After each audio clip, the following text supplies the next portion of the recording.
Greetings, my name is Darren Scott. And I am Brandon McCoy. We are the brothers of the Pi Eta chapter of Phi Mu Alpha Sinfonia, and as we celebrate this Frederick Douglass Convocation, we want to sing this freedom song, Shoshalosa. Shoshalosa,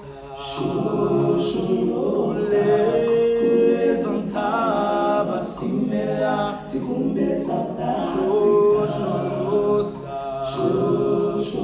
Kulezonta Bastimela, Hallelujah, Balega, Kulezonta Bastimela, Hallelujah, Balega,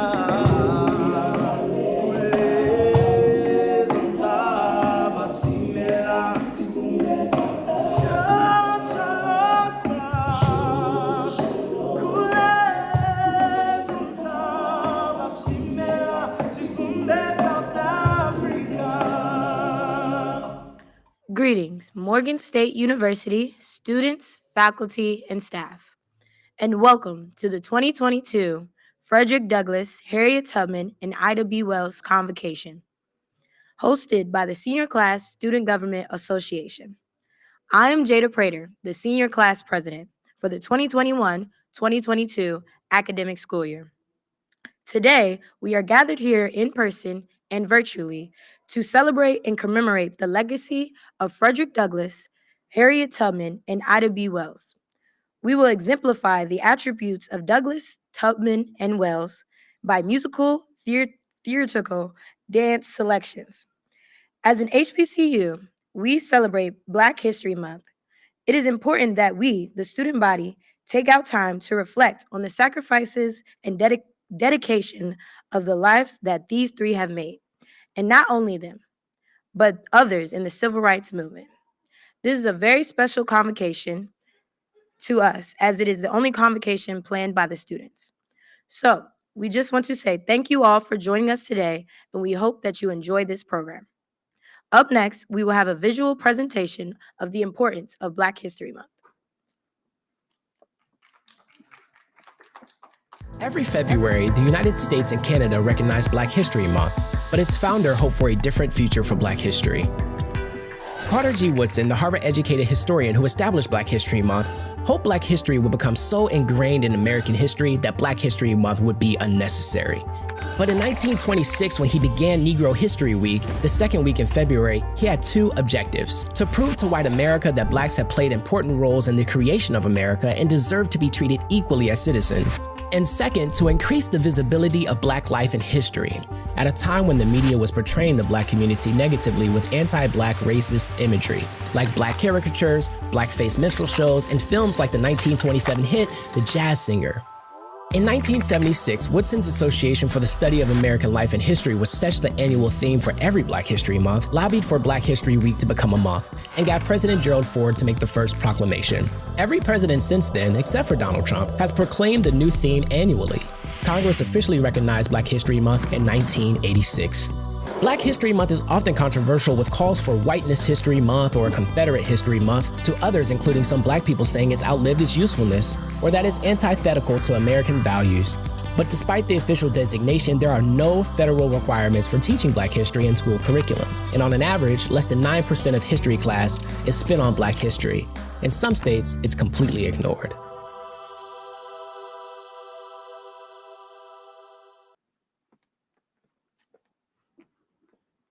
I am now honored to introduce Dr. Edwin T. Johnson, as he will now give the occasion. Please give him a round of applause.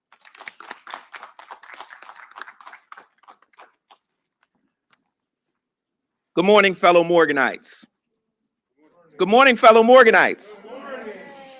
In 1926, Dr. Carter G. Woodson did a great thing in establishing Negro History Week to bring to the forefront of the nation's conscience the contributions made by African Americans in the building of this nation. In 1979, 53 years later, the organization founded by Woodson, the Association for the Study of African American Life and History, expanded that celebration to include the entire month of February, declaring that the accomplishments and contributions of African Americans were too significant to be confined to a one-week celebration. In September of 1989, over 50 years after Woodson's pioneering effort and a decade after the establishment of National African American History Month, Morgan State University declared that the history and culture of African Americans should not be confined to a one-week or a one-month celebration. Instead, this rich history and vibrant heritage should be treated with reverence and respect each and every day of the year. So here at Morgan State University, we established at the beginning of the 1989-90 academic year, my sophomore year, a year-long celebration of African American history and culture to be marked by monthly convocations at which the Morgan State University community reminds itself of the achievements of its past and the imperative for even greater triumphs in its future, and at which it honors the great contributors to African American history and culture. Welcome.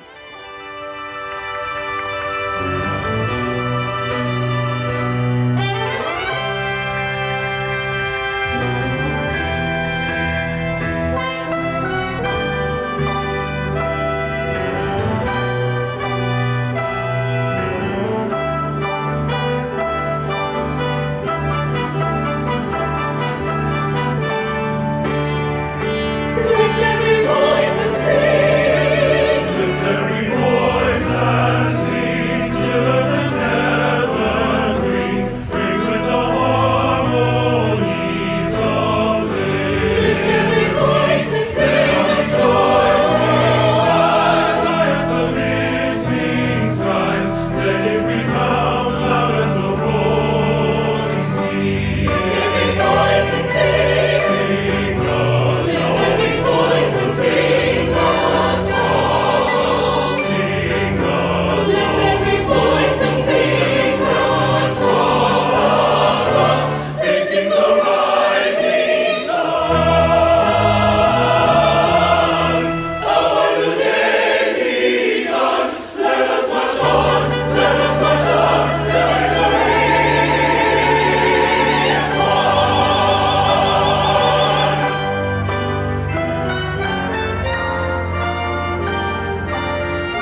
Good morning and happy Black History Month.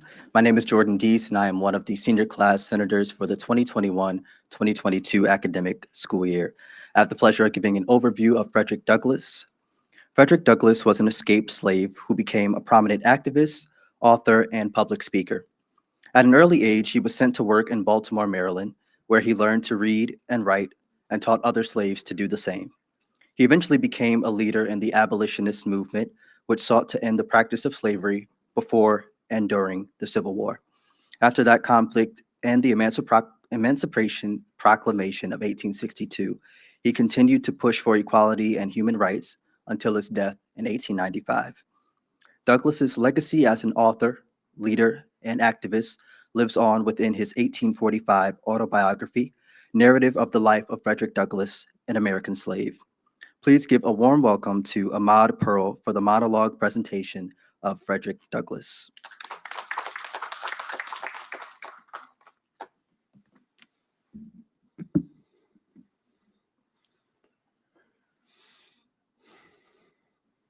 There is one thing in which I think we shall agree at the start.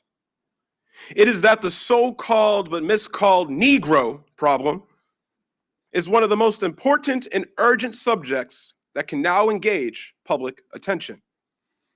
It is worthy of the most earnest consideration of every patriotic American citizen.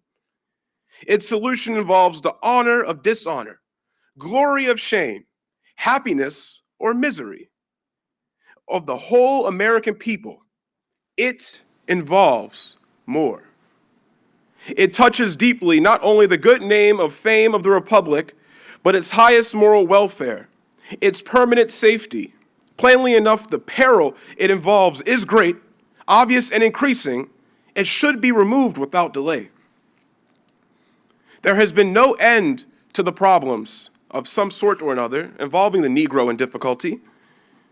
Can a Negro be a citizen? Was the question of the Dred Scott decision. Can a Negro be educated? Can the Negro induced to work for himself without a master? Can the Negro be a soldier? Time and events have answered these and all other questions alike. We have among us those who have taken the rank as lawyers, doctors, and ministers of the gospel. Those who shine among men in every useful calling, and yet we are called a problem. A tremendous problem, a mountain of difficulty, a consistent source of apprehension, a disturbing force, threatening destruction to the holiest and best interest of society. I declare, this statement concerning the Negro by any and all false and deeply injurious to the colored citizen of the United States. Put away your prejudice. Banish the idea that one class must rule over the other.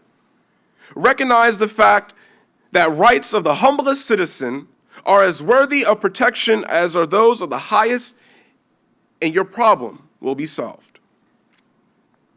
And whatever may be in store for the future, whether that shall be peace or war, based upon the eternal principles of truth, justice, and humility, and with no class having any cause of complaint or grievance, your republic will stand and flourish forever.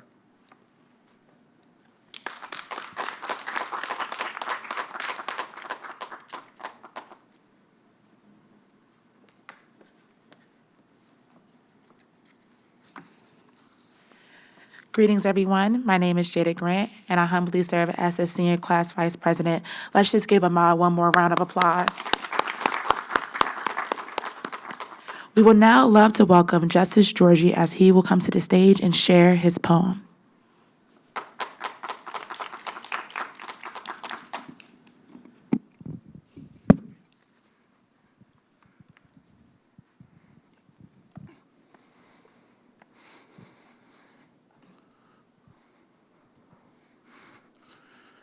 This morning, I woke up to bomb threats.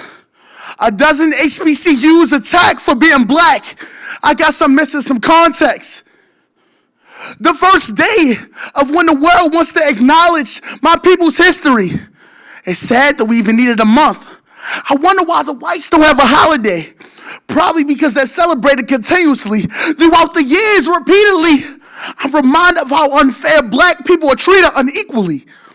As a black man, I got 99 problems, but a racist terrorist ain't one. I only have one more year of college until graduation, then I'm done. You see, even though my history was kept a mystery, I still hear the prayers of my ancestors. If it wasn't for them, I wouldn't be here, literally. In dear Morgan State University, it took a lot just for us to make it to last fall. Even through a pandemic, look at all my brothers and sisters still achieving greatness, standing tall. What was once a small church trying to teach unity 155 years later, what began as a village is now a community. And trust and believe, my HBCU is far from the ordinary. Next time you say our name, make sure you put illustrious in front of it, because you dudes are scurry.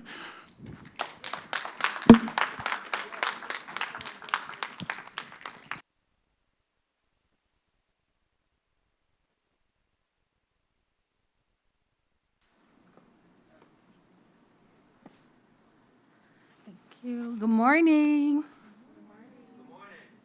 Hello, my name is Dereka Benson. I currently serve as Miss Senior for the 2021-2022 academic school year.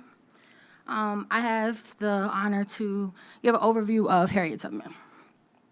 Harriet Tubman was born in Maryland and has become one of the most inspirational, influential figures in American history. Known as the Moses of her people, Harriet Tubman was enslaved, escaped, and helped others gain their freedom during freedom conductors of the Underground Railroad. Tubman also served as a scout, spy, nurse, and Union Army during the Civil War, and is considered the first African-American woman to serve in the military. Harriet had an open-door policy for anyone in need. She supported her philanthropy efforts for selling her homegrown produce, raising pigs, and accepting donations and loans from her friends. She remained illiterate yet toured parts of the Northeast, speaking on behalf of women's suffrage movement, and worked and noted suffrage leader Susan B. Anthony. For the rest of her life, Harriet Tubman fought for equality not just for African American, but for women as well, arguing that women should have the right to vote. She died in 1913, just 7 years before women got the right to vote. She had been honored with monuments and statues, yet encouraged her strength still inspired millions of people today. I would now like to introduce Kendall Jones for the monologue of Harriet Tubman.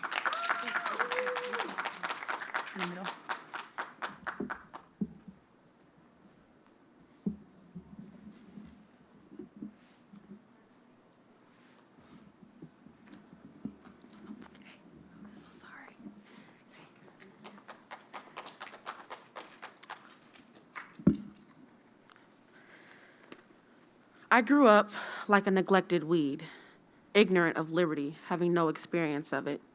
Then, I was not happy or contented. I believe slavery is the next thing to hell. I've been in it and with them and heard their groans and their sighs and seen their tears, and I would give every drop of blood in my veins to free them. God's time is always near. He set the North Star in the heavens. He gave me the strength in my limbs. He meant I should be free. I said to the Lord, I shall hold steady on to you, and I know you will see me through. I prayed to the Lord for the strength in my limbs and the strength to give me the fight. And I will continue to fight. There are two things I've got a right to. These are death or liberty. One or the other I mean to have. No one will take me back alive, and I shall fight for my liberty. And when the time has come for me to go, the Lord will let them kill me. Farewell, old master. I am going to hold steady on to you. Farewell, old master, don't think hard of me. I'm going to Canada where all the slaves are free. I was the conductor of the Underground Railroad for 8 years, and I can say what most conductors can't say. 1, I never ran my train off the track. 2, I never lost a passenger. When I found I had crossed that line, I looked to my hands to see if I was the same person. There was such glory over everything. The sun came through the trees and over the fields, and I felt like I was in heaven. When I had crossed that line, I was free. But there was no one to welcome me into the land of freedom. I was a stranger in a strange land. And my home, after all, was down in Maryland, because my father, my brothers and sisters, my mother and my friends were down there. But I was free, and they should be free.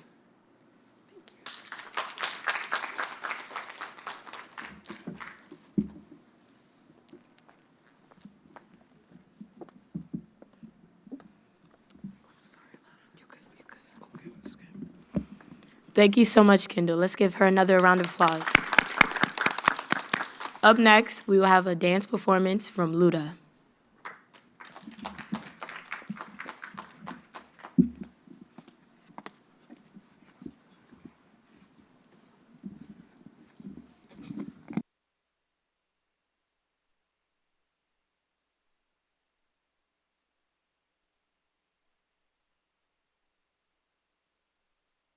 Quang quang quang, quang quang quang quang, quang quang quang quang quang quang quang quang. Breaking news. Yeah, DJ. Ooh, sugar daddy. Too much calling. When my baby know they pick up. Yeah, get that thing you they do, you they make a yawa. Oh my baby, you they give me with your body. You they give me with your nipples. Get that thing you they do, you they make a yawa. Say, oh, get that thing you they do, you they make a yawa.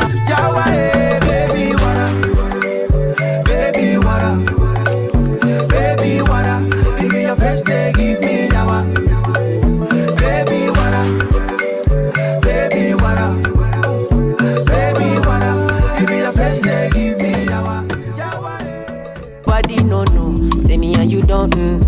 Say me and you don't. Robo robo le, girl wanna rubber style day. You can make you enter my way. Girl chop on my day. Girl you they make it my day. They want fit to make a man place. I say robo robo le, girl wanna rubber style day. Come grind for me, girl kite. Girl rub on my chest. Girl you they make it my day. Come wine for me, girl kite. I say robo robo le. Patricia, Fa, levez les mains. Chuka. Levez les mains tout le monde. Levez les mains. Aïe aïe aïe. Chuka. Que la main c'est toi moi bébé. Tous les jours c'est toi mon ami. Si tu ne sais pas couper des galéos, viens danser mon frère et manger. On va sauter,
Yes, let's give another hand to Luda.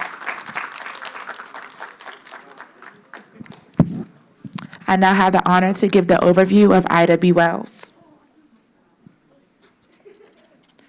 Ida B. Wells Barnett was a prominent journalist, activist, and researcher in the late 19th and early 20th centuries.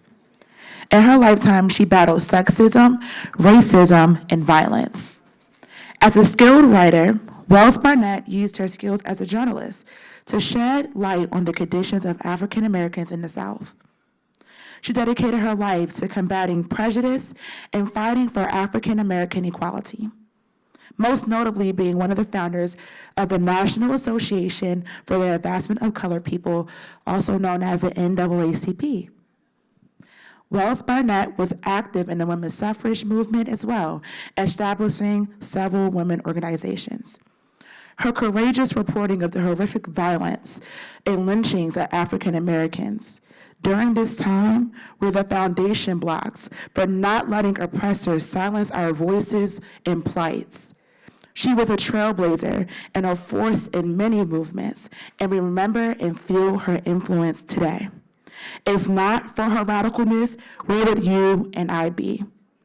We now welcome Janelle Hill for her presentation of the monologue of Ida B. Wells.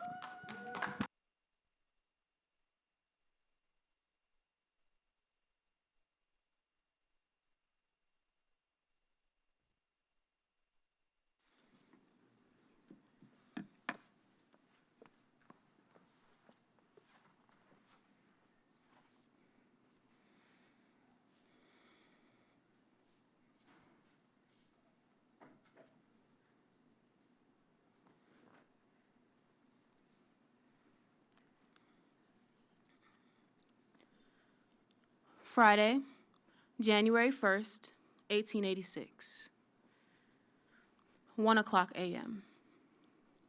Have just returned from the watch meeting. It was a glorious feast of spiritual blessing. The sight of familiar faces, the absence of others gave me a solemn feeling that I could not get rid of. I felt somewhat alienated until everybody began to speak, and I felt lifted up. And I thank God I opened my mouth and told of his wonderful mercies to me, and my heart overflowed with thankfulness.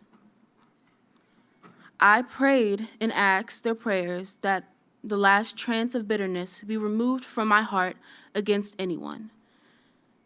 And I believe the Lord answered my prayer. And tonight, I came away after greeting them all and finding their hearts warm and inclined to me, with a lighter and more peaceful heart than I have known for many a day. My soul is at peace and forgiveness with all mankind, and I thank God for it. The old year has gone. The new year has taken its place. The book of the sins, follies, good deeds has been closed and sealed away forever. In the clean page, a new book is before me in this new year. Only God knows what is to be recorded here. Oh, may the record be to thy glory and honor. I go forth on the pilgrimage of this new year with renewed hope, vigor, a remembrance of the glorious beginnings, and humbly pray for wisdom, humility, success in my undertakings, if it be my Father's good pleasure, and a stronger Christianity that will make itself felt. Ida B. Wells.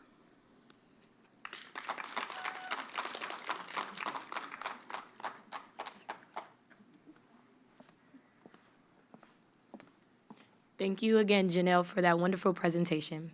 Next, I would like to introduce Essence Dance Team.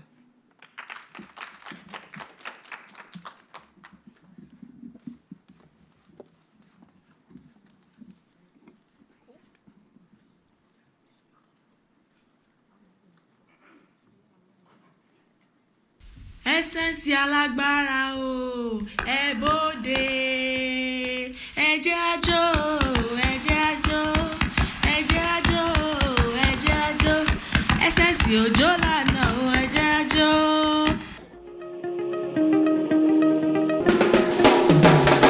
Vamos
mi amade o, banu so, ma be ènìyàn sọ, banu so, ma be ènìyàn sọ.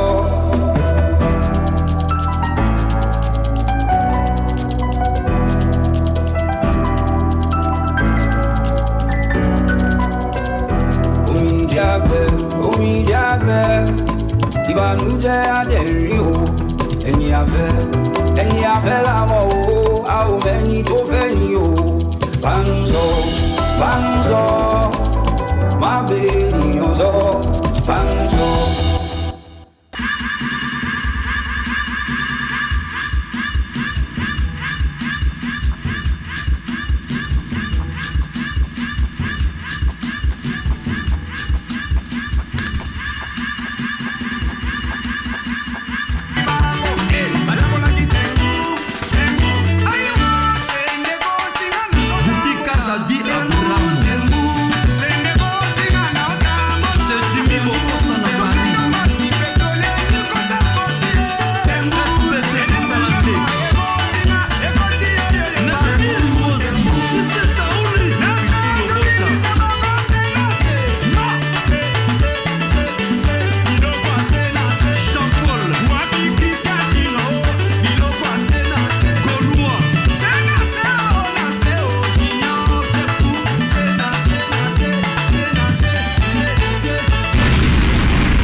Thank you again, Essence Dance Team. Let's give a round of applause for the artistic selections performed at today's Convocation.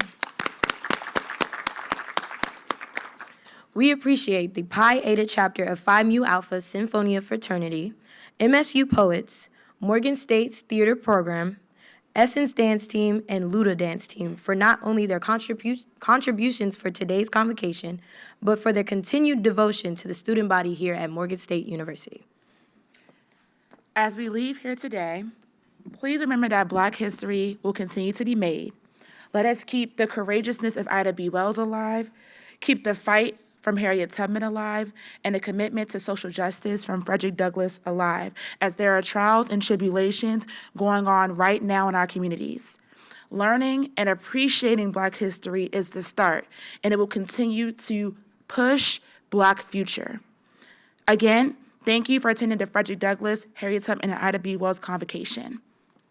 Now, please, everyone stand for the university's alma mater. Ladies and gentlemen, please rise for the singing of our alma mater by Mr. Darren Scott, accompanied by Mr. Brandon McCoy, members of the Pi Eta chapter of Phi Mu Alpha Sinfonia Fraternity of America, Incorporated. Fair Morgan, we love thee, so tried and so true. Our hearts at thy name thrill with pride. We owe thee allegiance, we pledge thee our faith, a faith which shall ever abide. We pledge thee our love, we pledge thee our faith, whatever the future may bring. And thus our devotion, fidelity to, and homage we pay as we sing. Fair Morgan, as onward the years quickly fly, and thou livest in memory sweet, we bring thee our laurels, whatever they be, and lay them with joy at thy feet. We pledge thee our love, we pledge thee our faith, whatever the future may bring. and thus our devotion, fidelity to, and homage we pay as we sing. We pledge thee our love, we pledge thee our faith, whatever the future may bring, and thus our devotion, fidelity to, and homage we pay as we